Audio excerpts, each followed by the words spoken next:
Good evening, everyone. Today on Telecom Talk Live, we are joined by Nicole Robinson, President of GLAD Data. Nicole brings over 20 years of leadership across satellite and defense communication.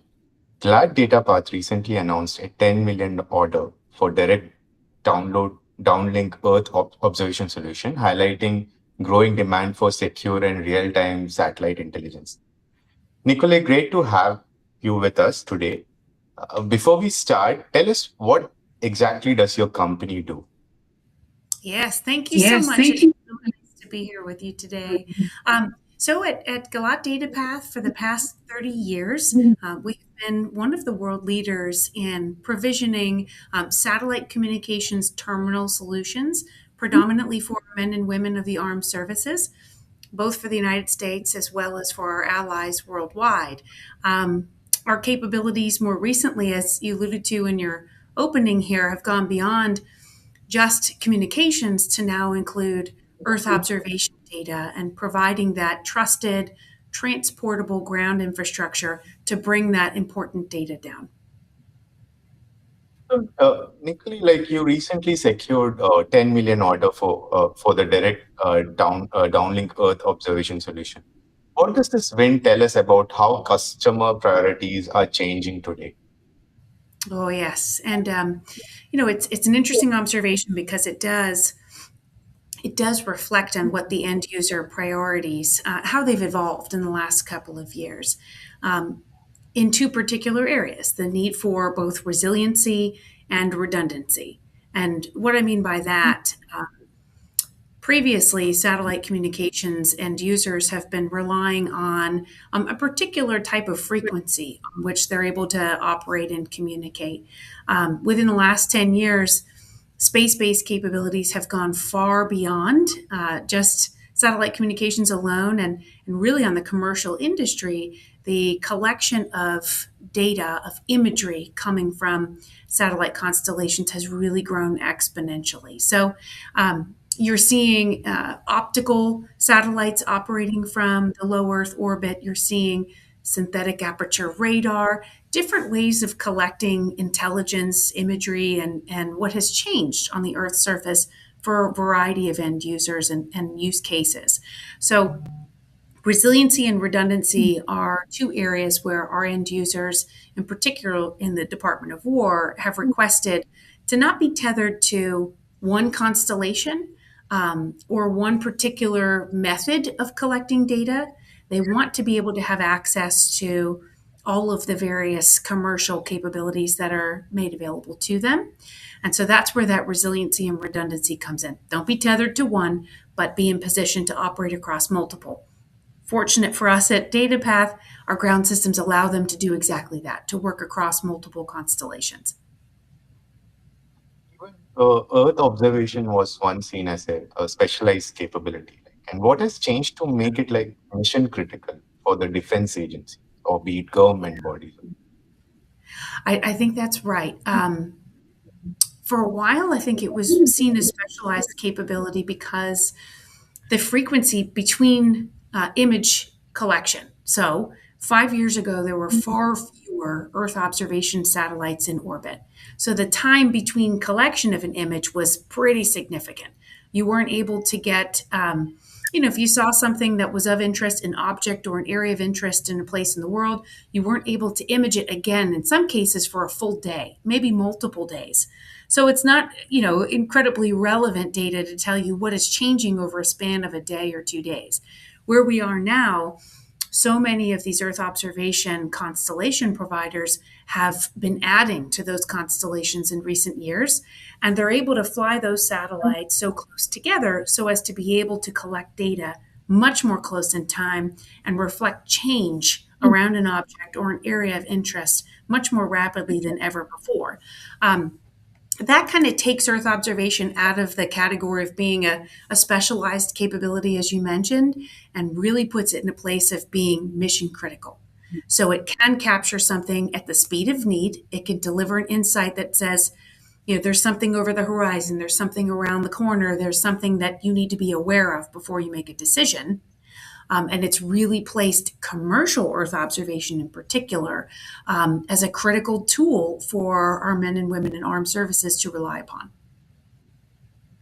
When your customers talk about speed, like are they looking for like the faster image delivery or faster decision enabled by that data? What exactly are they looking for? Like you also Yeah, mentioned about the imagery thing. Like so, if you can just explain in little brief and details, that would be great. yeah, on the speed.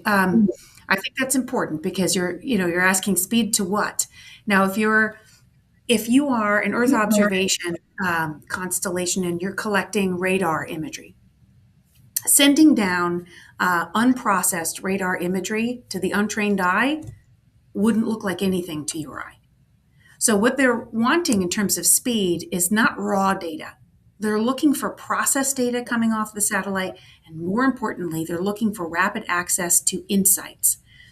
And by insights, what I mean, there's an algorithm at play that is sorting through the imagery that's collected and it's producing a report that says, this is what's changed around this vessel in this body of water, or this is what's changed around these tanks in this particular location, even identifying them as tanks instead of something else. So it's actually speed to insight that's important.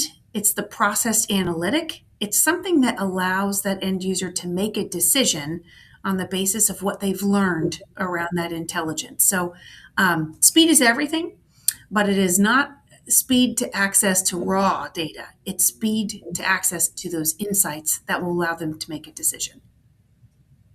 What about this direct downlink? Does it reduce dependency on multiple networks? And why is it's becoming so important for this modern satellite missions and all that? I'm talking about Yes. the down aspect.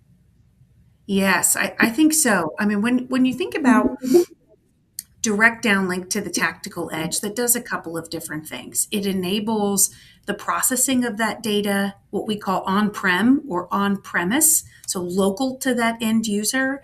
It allows for those analytics to run locally as well. And that also kind of furthers that speed to insight, that speed to answers that we were talking about. We found this particularly important when it comes to the last several years where there's been war in Eastern Europe and Ukraine. In many cases, traditional methods of receiving data, even if troops are trying to connect via radio or via their cell phone or other methods, it's sometimes thwarted or jammed or denied. So having direct downlink where you're able to control that delivery pipe of the insight and it's trusted and it's delivered just to those who need to know what is taking place around them, it's become increasingly important and really only so in the last few years has it demonstrated its operational capability for warfighters. What about in remote environments or challenging environments? Like, what are the biggest operational risks like your Yeah. customers worried about? What's your Yes. take?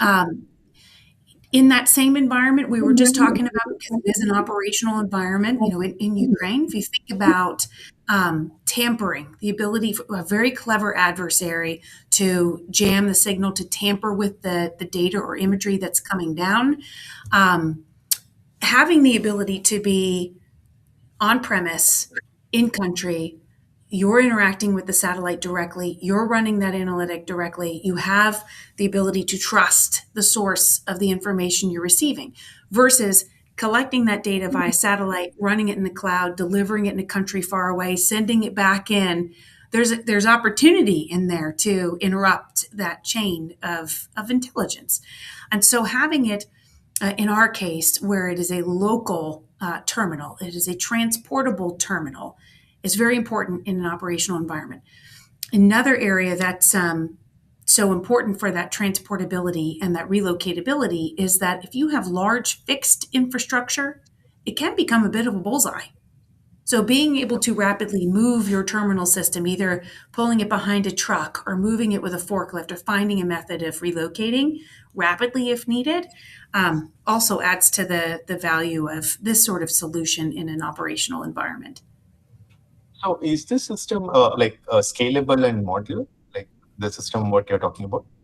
Is it scalable and modular? Like Yes, it certainly is. So, in our case, for our transportable Earth observation tactical units, there's a variety of different what we call skids that they can be attached to. The skid is just, frankly, the steel infrastructure that's beneath it. And that infrastructure can be configured to operate on a trailer. It can be towed behind a joint light tactical vehicle. It can be modified to fit within 5 kits, broken down, put into kits, taken away, and set back up. So it's quite modular. And in fact, that's what delivers that resiliency and redundancy we were talking about, because you are able to be flexible, you're able to be mobile, you're able to take your mission to where you need it next. So that flexibility is particularly important for defense applications for Earth observation. And since you mentioned about the flexibility factor, so how important is this flexibility as Earth observation constellations and and these use cases continue to expand, right? Like, so how important is this flexibility factor? Is it Yeah, really very? it sure is. And maybe a practical example of the flexibility, the modularity, and the relocatability of these systems.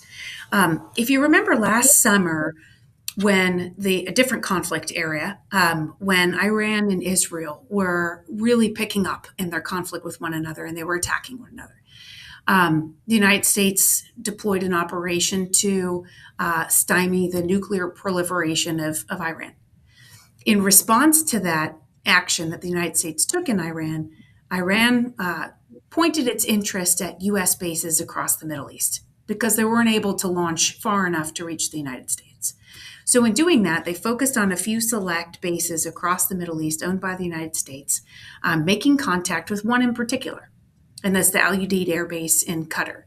And if you research, and it's all public information, what their target was, it was a large fixed government satellite communications terminal with a giant white dome over it. Just paint a bullseye on it, why don't you? I mean, a large point of infrastructure. And if you take out an end user's ability to communicate, you think about the impact that that has. So, going back to flexibility, modularity, transportability being so important, that's a perfect example. That's a powerful illustration to look up those images of the fried terminal that was hit by a missile.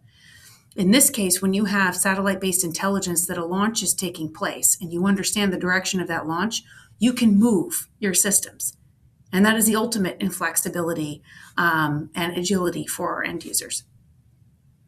Do customers today actively look to avoid getting systems getting rigged and like vendor lock-in, like when planning for a long-term satellite infrastructure, right? Mm-hmm. That's important also to the theme of resiliency and redundancy. If you're over reliant on one particular method of communication, one architecture, one frequency, or in the case of Earth observation, if you are reliant only on one provider with one modality to give you insight, you're vulnerable. Naturally, you're vulnerable. So and without naming names, there are those in the industry who have verticalized and they have said, if you want to operate on my constellation, you need to use my terminal, my modem, my space segment, and you're locked in only on my constellation. That may be valuable when that constellation, when that service is working well. But when your adversary identifies that's your method of communication, what do you think they're going to target first? So having the ability to avoid lock-in with your technology on the ground system and being able to, all right, this particular network just got jammed or thwarted or is otherwise not available, I'm going to pop over to this particular network. That's everything. And I think we've learned a lot in the last 3 years where we've been in this conflict space, and commercial reliance on commercial SATCOM and commercial Earth observation has become so prevalent. We know that now. We must avoid lock-in. I mean, as an American, but our allies as well. You know, that is the best way to ensure that you have access where and when you need it to comms and intelligence. And what about defense and government customers? Like they place enormous value on trust factor. Like, so how does your company build and sustain trust over long programs? Yeah. I love it you bring that up because it's really near and dear to my heart, and it's the reason that I'm in the defense industry for more than 20 years. It's really important that we do what we say we're going to do. We deliver on our commitments.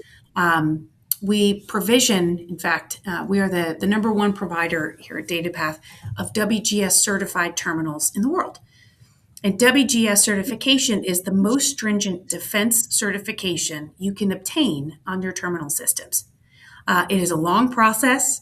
It is a costly process. And for us, it's been worth that time and it's been worth that cost because it is so important for us to say, yes, this has demonstrated the following security features. Yes, we can ensure our encryption and decryption methodologies are going to protect your precious information because you're in the business of saving lives. So proving that as a WGS certified leader for our terminal solutions is kind of the baseline level of brick. But the next layer is really just delivering on our commitments, doing what we say we're going to do within the time span that we say we're going to do it, and continuing to deliver reliable solutions that they can plan their missions on because they know we'll be there to support them. We're also seeing this increasing focus on this real-time intelligence and resilient communication. So, how closely is like satellite ground infrastructure aligned with these trends? Yeah, it's inextricably linked. I would say, and it has to be. That was not the case 10, 15 years ago. If you think about some of the larger architectures that were deploying in that period of time, the ground systems were always an afterthought. If it was a military owned and operated constellation, you would see it in the budget cycles. There would be these giant budgets on these military owned and operated spacecraft for years in advance of that ground infrastructure. Those days are gone. Now, our smart buyers and those operating the commercial constellations, they're planning both the space segment and the ground segment coterminously. So they're budgeting it together because they know the intelligence of that cognitive network going on in that ground system, that terminal, the modems inside, they need to be responsive and reactive to what's going on in the space segment. So I think that has been a very positive development in the last 5 years in particular. I will say, I think the commercial industry has led that development with all of these new constellations going up, and they're nudging our military end users to keep pace. But yes, inextricable linkage between space segment and ground systems when it comes to that real time intelligence that you mentioned. And how do you see Earth observation being used beyond defense, or like in case of like disaster response or environmental monitoring or critical infrastructure projection? So, can you share some take about that, like beyond Yeah. defense, like how it can be? On the commercial side, it's great that you mentioned humanitarian assistance. Actually, it's one of the first use cases that comes to mind when you ask about non military uses. If you think about the role Earth observation can play in flood mapping, for example, there's some really powerful flood mapping analytics out there that take, in particular on SAR, synthetic aperture radar. So it's radar imagery that over and over, when you're collecting imagery over a same location over a period of time. If you imagine in the case of a hurricane or a flood, and you're able to run that flood analytic to tell you how far has that water encroached upon buildings, upon homes, upon bridges, upon a variety of areas where the population in that impacted area would like to know, where is it unsafe to evacuate in that direction. So in the case of, disaster response, humanitarian assistance, flood mapping coming from Earth observation constellations is a very powerful humanitarian use case. Commercially, there's also a lot of powerful use cases. So think about commercial shipping. Commercial shipping, if you studied the busiest ports in the world and you're able to determine the number of vessels that are sitting idle at port, you can actually map your route in a way that allows you to conserve fuel and speed up your time by potentially not going to those port locations that are experiencing highest idle time. And that's all available via Earth observation. So it's the eyeball in the sky to give you that intelligence. So all these things would be on real time basis, like the insights, what you would be able to provide, everything would be on real time basis. You talked about shipping vessel thing. So the imagery would be on real time basis. Yes, and so that's a funny area of the business because to get near real time, you have to be able to collect imagery um, in close succession, so that you're able to, once an hour, collect an image over a particular location. And that's where having all of these owner operators deploy many more satellites now than they have had in the past 5 or 10 years allows that time between collection to be so much tighter and deliver more of a near real time insight of what's moving and what's taking place in and around the world. I will tell you this, that we're to gain access to near real time intelligence is very expensive, which makes it cost prohibitive for your standard, end user, an individual like you or I trying to gain insight on something going on in our world. So today it is an area that is it's almost near real time results are almost reserved for governments and large institutions, big box resellers, shipping conglomerates, and the like. Um, so it's positive to see that happening, but it's also still limited. I think we've got a few years before we're making it more widely available to others.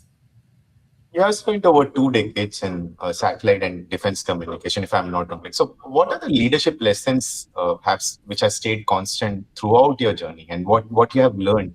If you can share a few things. Sure. I'd say drawing critical connections is probably the biggest leadership lesson that I've learned, and I continue to employ in the leading of my company now. And really, it has relevance for multifunctional disciplines. And what I mean by drawing critical connections, there's two you have to draw. One, inside a commercial enterprise like we are at Gilat Data Path, running a company, every function needs to ask their question: how does this connect to what's good for the company at the end of the day? Whether you're in HR, you're in finance, you're in sales, you're in engineering, you're in production, whatever the case may be, connecting your idea or your activity or whatever may be taking place in your particular area of responsibility, how does it connect to the bottom line for the company?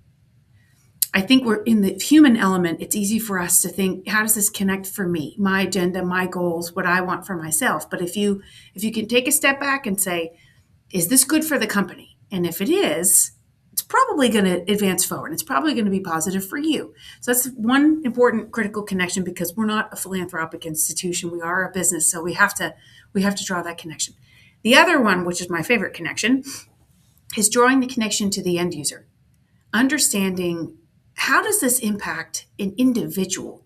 It's hard to say this is good for a nation, this is good for DOW, this is good for a brigade. But if you get down to a human at the end of the work that we're doing, I find that to be one of the most impactful leadership lessons, and something that if you have an employee who's struggling to make that connection, if you can walk them to it, it's total change. I have an example of that. Years ago, we were working on an Earth observation analytic, and it was responding to an operational conflict environment. So we needed to stand up a 24/7 shift. We were asking the teams to work around the clock in this shift and do the GIS coding, do the analytic building that needed to happen in order to deliver critical insights to that customer on a rolling basis. When they don't understand what that analytic is being used for and who it's touching, no one wants to wake up at midnight and start their shift. And so we had this exercise, and we sat down those individuals who were involved in that analytic building and explained to them what this code was doing. And at the time, it was about identifying roadway damage in a place where we needed to evacuate innocent people so they would be out of harm's way. And I remember having that conversation with one particular analyst, and his eyes were filling with tears because he had no idea that this code he was building was actually in the business of saving innocent lives. So I think drawing that connection is everything. So what you're doing every day actually has an impact and has meaning to it. You're also a strong advocate for diversity and sustainable growth in aerospace industry. Like, how does this value influence the way you lead the team? Thank you for saying that, first of all. And I appreciate that you noticed that, and it's really important to me. Diversity couldn't be more important when it comes to um, balancing and optimizing a growth oriented team. And I think we're all trying to do that in the satellite and space industry now. We're on this growth curve and we're trying to figure out, how do we stay the tip of the spear? How do we continue to innovate and evolve and meet the speed of the need of our end users? So doing that, I think challenging one another, that how the industry has looked and felt and the way we've operated in the past, it can't be a rubber stamp that says we've always done it this way, so we're always going to do it this way in the future. We limit ourselves when we do that. And I think it's really important to add different perspectives, different cultural backgrounds, different genders, different every aspect of it. When you think of the age categories, what a 22-year-old recent graduate can bring to the mix, having just studied AI, versus someone who is at 65 years old at the end of their career and has all of that experience to share. The blending of those diverse backgrounds, mindsets, approaches is the beauty of this business. And I could not feel more passionate about that it is critical. I know in current administration there was a move to remove DEI, diversity, equity, and inclusion, from handbooks and practices of those who are in the defense contracting business. Okay, appreciate that, but that doesn't change the fact that having that diverse background and experience and reflection in the way we innovate, the way we show up for our Department of War customers is critical. And I'll remain an advocate for that as long as I'm able to continue to lead. Looking forward, like what capabilities will define the next generation of Earth observation and satellite intelligence systems? Yeah, I think optical is going to play a big role. And the reason I say that, so right now we've got the Earth observation constellations at lower Earth orbit. And what's happened more recently is this innovation of not only taking that data from Earth observation and sending it directly to the ground for processing, for analytics and insights, but sending it LEO to LEO. So these satellites that are operating at low Earth orbit, in many cases, are outfitted with lasers that are able to do satellite to satellite relay, data relay. And what's beautiful about that is if you're, for whatever reason, unable to connect and deliver that data down over a particular area, maybe it's cloud coverage, maybe it's whatever the reason, it gives you an alternate path to send that signal to another satellite and leverage that ground infrastructure that those satellites are pointing to. Now, that's all thinking about the way, it's transitioning from the way we've always done it with RF links and similar links to now incorporating optical. When you go optical, satellite to satellite, we also need to make sure that our ground systems are ready to receive optical downlink, not just the traditional RF downlink. And in that way, just as we have created this new suite of transportable defense ground based systems to deliver Earth observation, we also have modified our ground system for an optical connection. So we have a system now called TOGS. It's the Transportable Optical Ground Station. And why all of that's important?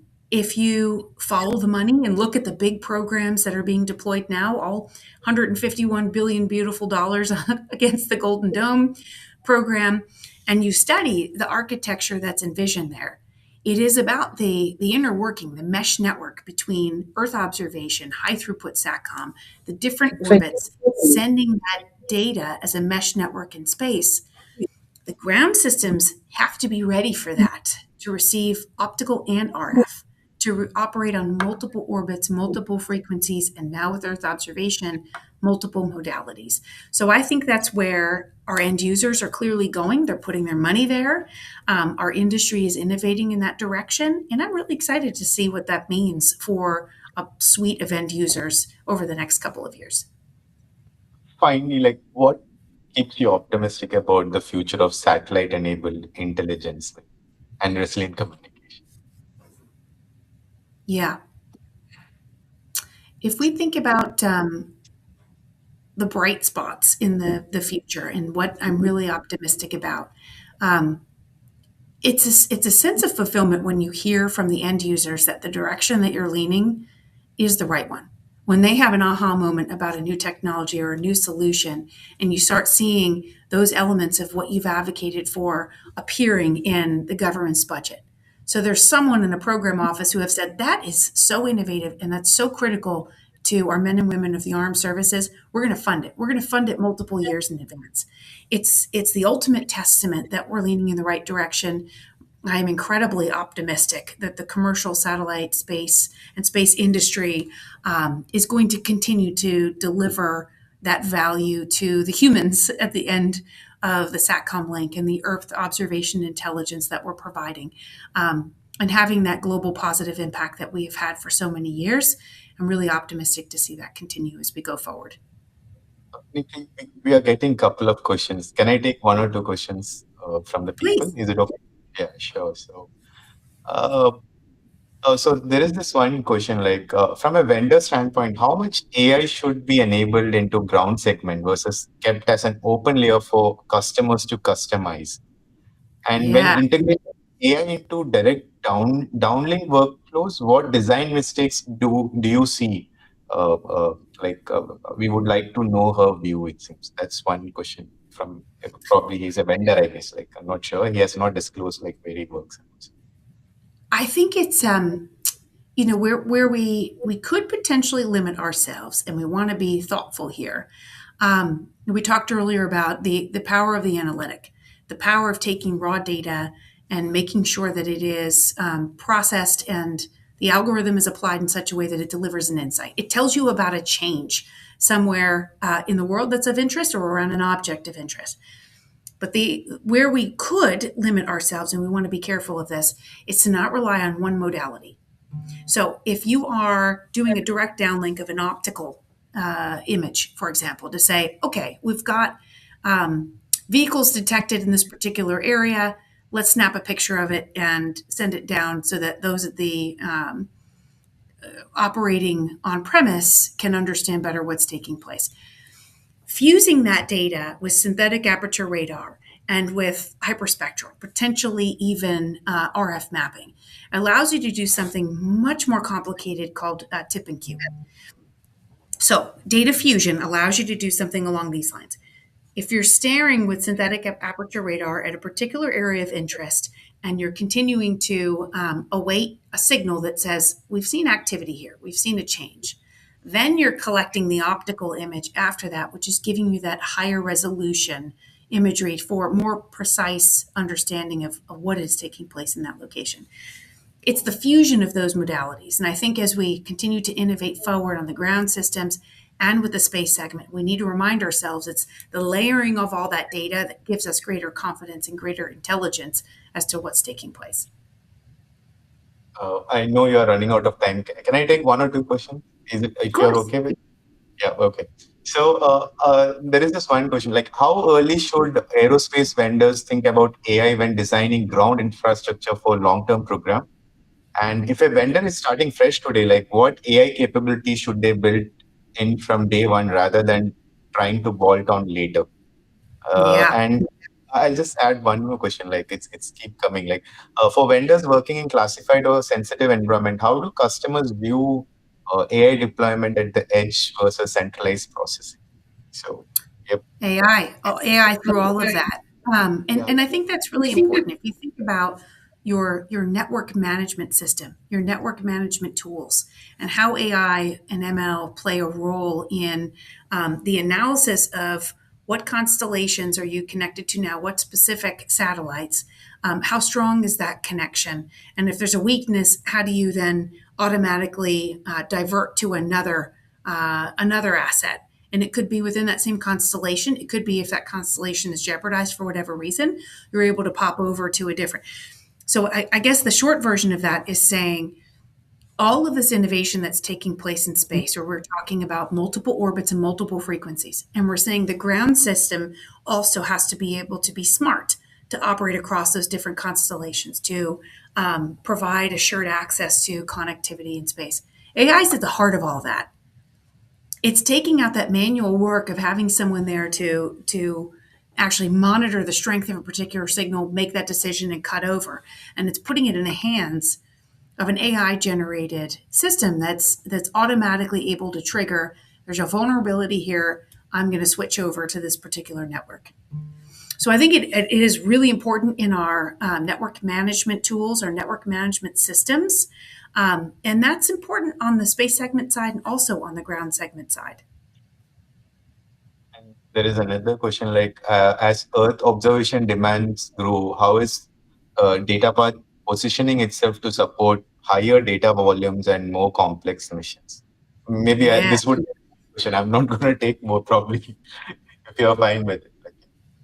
Yeah, no, that's great. And I think it's a huge part of it. You know, we as a terminal, we are the pipe, right? And so we're allowing that data to come down also to surge data back up where and when needed. So we think of ourselves as the pipe, but we also think about the impact of the change in the volume of data that's coming through. So what we've seen historically, I'd say 5 years ago in particular, was much lower resolution data and imagery that's coming off of these constellations. Now, when you look at the deployments of new constellations, the addition of high resolution imagery at all modalities, it's driving the need for higher pipes of data that can push that data up and down. So for us, yes, it's clever to have a man-pack solution that's able to connect for a certain data rate, a certain volume of data that can be processed. But when we think about more like the systems that you're seeing kind of off my shoulder here, this is a 3421 DCAT system, deployable Earth terminal.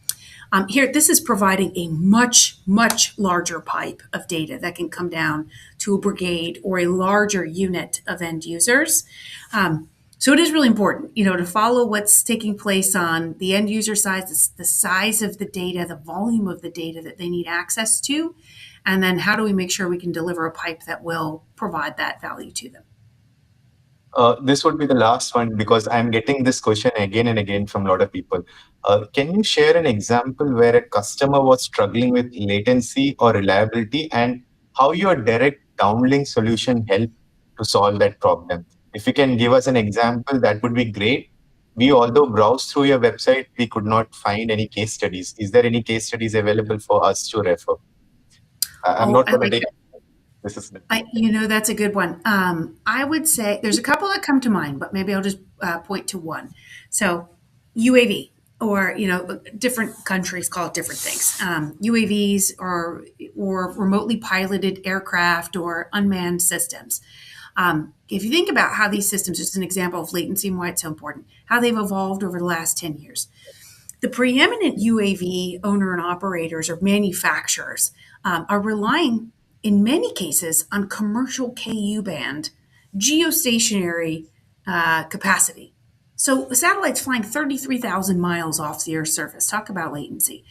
And you have, this incredible amount of data that's collected from UAVs, video data, all sorts of sensing data. And 10 years ago, their method of delivering that giant bucket of data to the ground in a way that the end users, if you had fleets of people, you weren't able to process the data in a way that was making sense for you and you could take action on. Advanced forward in terms of high throughput SATCOM, so medium Earth orbit, for example, and having access and some of the innovation that's gone under the hood for these major UAVs to deliver high throughput SATCOM has changed. Now they can operate multiple sensors simultaneously on that UAV whilst streaming live motion video.